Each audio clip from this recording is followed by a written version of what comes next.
Conversa com a Fonte está de volta hoje debatendo, discutindo o preconceito, a ira de alguns eleitores na internet depois do resultado das eleições presidenciais. E debatendo conosco está o professor Marcos José Zambroski, o advogado Eduardo Pacelli, a especialista em redes sociais Fernanda Musardo e o psicólogo Rodrigo de Medeiros.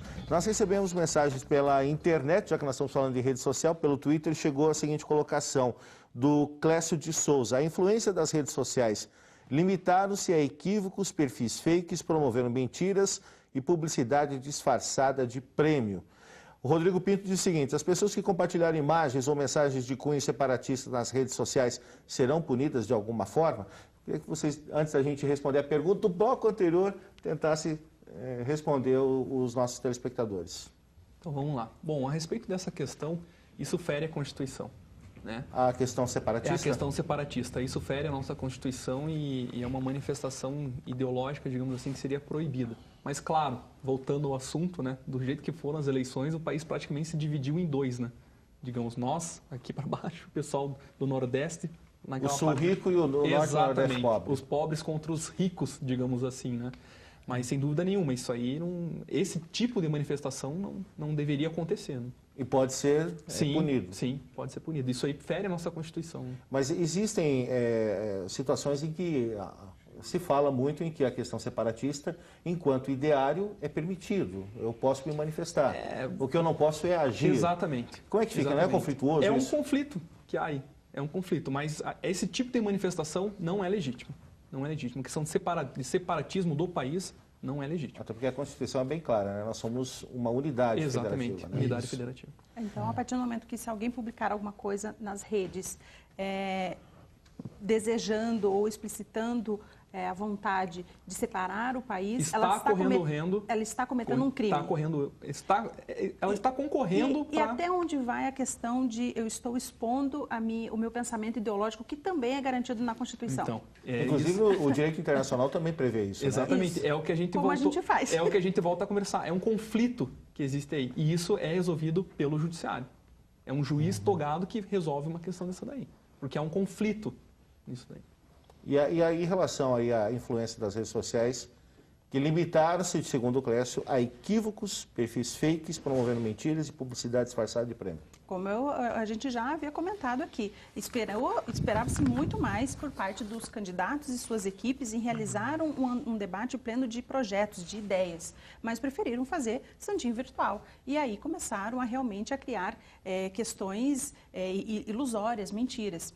O que é interessante, por um lado, é que a internet te propicia exatamente isso. Qualquer um pode expor a sua opinião publicamente. E é muito fácil manipular a informação na internet. Mas cabe ao usuário ter o discernimento e ter o bom senso de ir lá e buscar e pesquisar mais informações a respeito. E aí que falta para o usuário. Essa história de que cabe a ele, né? Mas a gente tem aí pessoas que são formadores de opinião, que durante no sábado para domingo, que nós tivemos aquela boataria com o doleiro. Foi publicado, inclusive, por deputados, parlamentares, por pessoas que participaram de candidatura e que instigaram a multiplicação dessas informações. Compartilharam em grande quantidade. A ponto de alguns no Face, outros no Twitter, e isso, de alguma forma, criou uma celeuma. Pior que isso, ainda colocavam como fonte da informação sites de empresas de comunicação, o que não era verdade. Então, mais uma vez, né? Então, é o que o Clécio está tentando dizer. Desenvolveram um fake, criaram um clima difícil e teve gente que se aproveitou do momento para instigar uma campanha eleitoral. É o problema do anonimato na internet, né? Isso é um grande problema que a gente tem na internet. É o problema do anonimato. A pessoa cria o perfil, né? Um nome desvirtuado, fake, né? Como a gente chama, e acaba colocando uma opinião, às vezes até um xingamento, alguma coisa assim, achando que nunca você vai chegar. A reprodução da opinião do outro. O outro é fake. E eu simplesmente compartilho. Eu estou incorrendo em crime? Sem dúvida nenhuma. E curtindo também.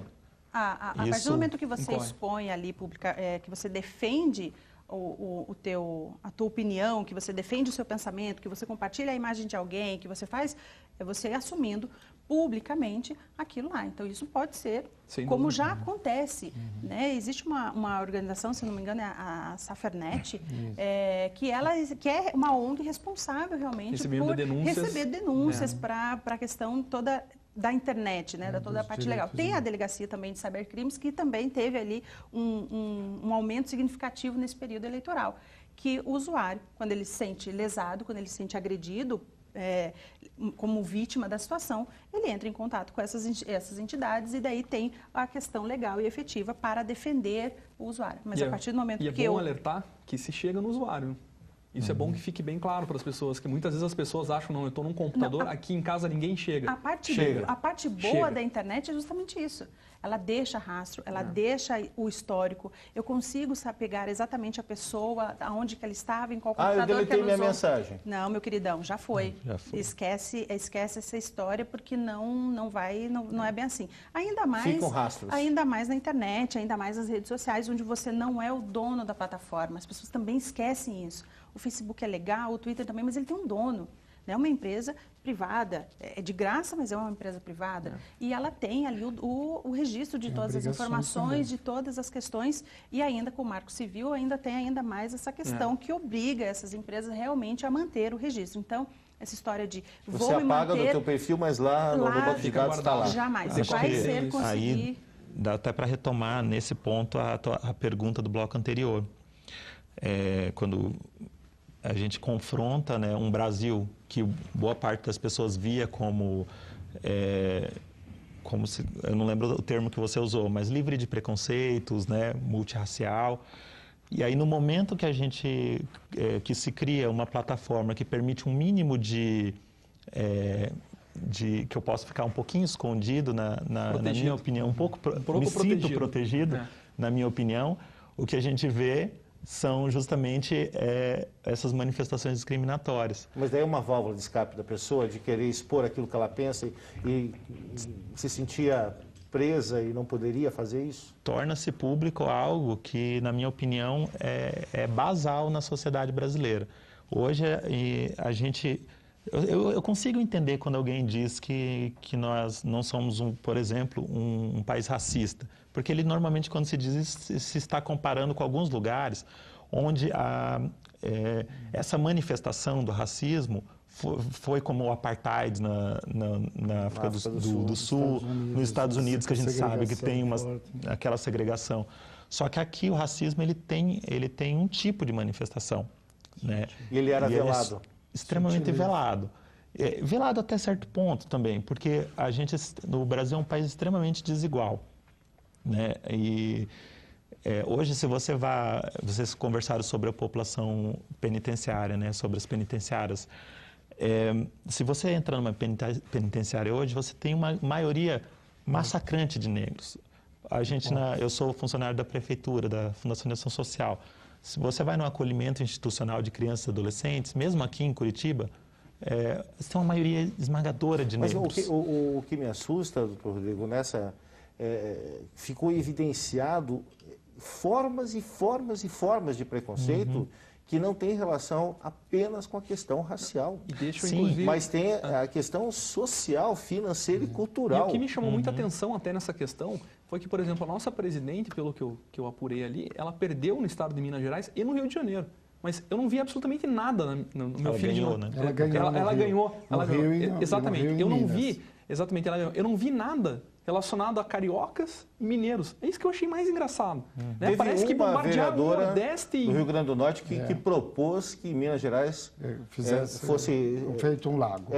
Explodir Minas Gerais para fazer um lago. Foi a única manifestação. Eu não vi, mas de forma exacerbada contra o Nordeste, os nordestinos ali, principalmente o Norte e Nordeste, que foi... Mas essa questão do nordestino, eu sou nordestina, eu sou natural de Pernambuco. Eu vim para o Paraná, eu vim para o Sul em 94, e o que é um adolescente na escola pública nordestino? Então, assim, o preconceito existe há muito tempo. O que tornou é que agora está público. E aí a gente tem um problema maior, que é voltar à educação das crianças, onde a gente diz para elas que precisa passar esse tipo de valor para essas crianças. Mas não só a educação. A gente precisa trabalhar no sentido de uma justiça social. Vou dar um exemplo usando da mulher que fica bem fácil de perceber. Você só passa a olhar uma mulher e não ver só uma dona de casa, você não consegue fazer isso só pela educação, ensinando que a mulher pode não ser só dona de casa. É só no momento que a mulher pode sair de casa e entrar no mercado de trabalho. Então, a gente só vai poder, por exemplo, diminuir o preconceito contra os nordestinos quando essa dívida social que o país tem com o Nordeste for sanada. Né? Quando o Nordeste também for um lugar onde as pessoas vivam melhor. A gente pode dizer que teve se é que a gente pode considerar que teve um ponto positivo nessa história. Até ontem, na abertura do ATV Jornal, no nosso editorial, a gente falava que finalmente o Brasil descobriu que existem Brasis.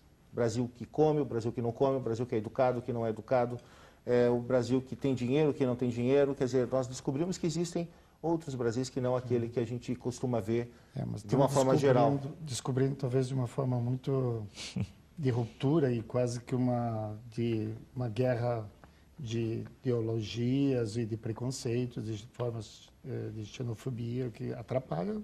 Eu até acredito que falando em xenofobia, inclusive o João Carlos Galetti, pelo Twitter, fala que o discurso foi plenamente xenófobo. É a colocação do João Carlos. Eu acredito que isso vai passar, né, com o tempo. Vai dando uma acalmada. Mesmo que algumas pessoas achem que seja uma forma utópica de pensar, mas eu realmente acredito que foi dado o primeiro passo. Cometemos erros absurdos, pesamos a mão, fomos preconceituosos, teve essa parte realmente de preconceito descabido, uma agressão pessoal, desproporcional à situação, mas eu acredito que foi dado o primeiro passo e vai começar realmente a criar um ambiente favorável a diálogos, a conversar sobre política. E será que as pessoas vão entender que existem essas diferenças e que elas... Vão, porque agora elas se depararam com essas diferenças. Talvez as pessoas ainda não tenham visto essas diferenças tão claramente. E ali no ambiente virtual, elas, poxa, mas justo fulano que eu pensava que ele era de uma forma, ele pensava de uma forma, puxa, me surpreendi com a opinião dele.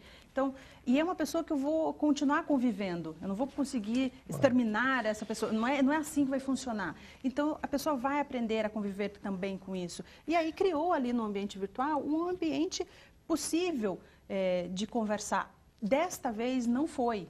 Não foi o que aconteceu, mas eu acredito que foi uma... sem aceitar a réplica. Porque a gente é educado desde sempre a ganhar um debate. Não existe ganhar um debate. Né? A gente precisa conversar, a gente precisa ouvir a opinião do outro, a gente precisa com várias opiniões para realmente você ter o seu... debate não se ganha, né? Exatamente. Então, criou ali um ambiente. Agora é construir esse debate. Então... Professor, rapidinho antes do intervalo. Mas eu, assim, colocando de uns 2, 3 anos para cá, nós tivemos as questões das cotas nas universidades, que foi questionada e é racial a questão.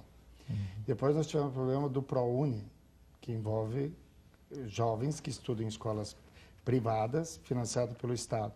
Temos o FIES, que é um outro programa também que envolve outros aspectos que passaram a tomar parte desse contexto. E nós vamos ter daqui 2 semanas uma prova do Enem, que é 8 milhões de jovens participando do processo de seleção. E quando você vai olhar quem é que vai participar disso aí, é lá do sertão, do meio do nada, navegando durante 7, 8 horas em rios para poder chegar para fazer uma prova e tudo. Então, esse Brasil é esse Brasil que vem aparecendo, aflorando a partir de vários programas, projetos e coisas que estão no dia a dia e que, de alguma forma, invadem novos territórios, ocupam novos espaços, abrem discussões e vem exatamente... Então, para quem não conhecia, que seja bem-vindo ao Brasil, então, né? Aceite esse novo. Brasil que vocês não conheciam. A gente vai para um rápido intervalo, já nós voltamos com Conversa com a Fonte, falando sobre a questão do preconceito nas redes sociais após a eleição do segundo turno.